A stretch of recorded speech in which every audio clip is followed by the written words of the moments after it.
In the small village of Bavpur, nestled between rolling hills and golden fields, lived a young widow named Mira. She had lost her husband, Raghav, to an accident just a year ago.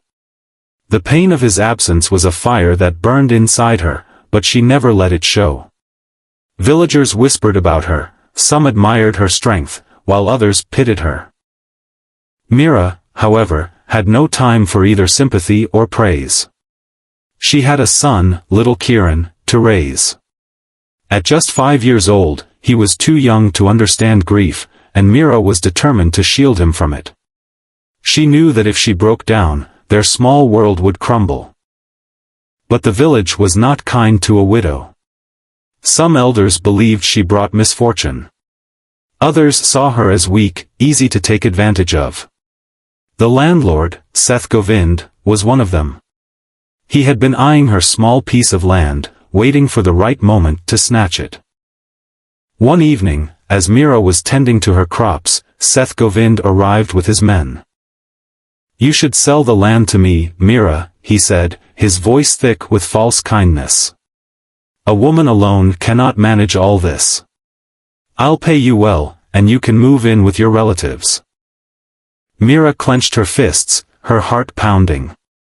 She wanted to scream, to curse him for trying to take the only thing left of her husband's hard work. But she knew anger would only make things worse. Instead, she took a deep breath, her face calm. "Sethji," she said in an even tone, "you are right. A woman alone may struggle, but she also learns to survive. This land is my son's future. I will not sell it." Seth Govind laughed, expecting her to beg. But Mira did not.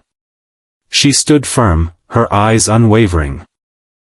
"You are making a mistake," he said, narrowing his eyes.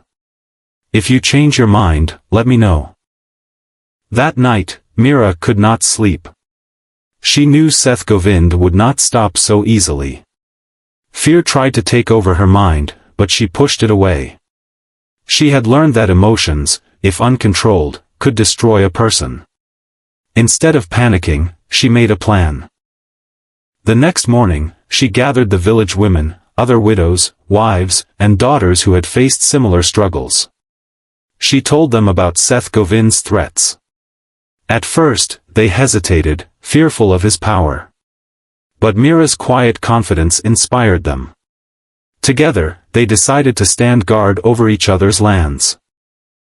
Days later, when Seth Govind sent his men to intimidate Mira, they found not one woman but a dozen standing with her, tools in hand, their eyes fierce with determination. The men hesitated. They were used to dealing with fear, not strength. Seeing their reluctance, Seth Govind finally understood, he could not win. Defeated, he left, never to return. Mira had won not through anger or despair but by mastering her emotions, turning fear into courage, pain into resilience. In silence, she had fought a storm and emerged stronger. And from that day on, she was no longer just a widow, she was a warrior.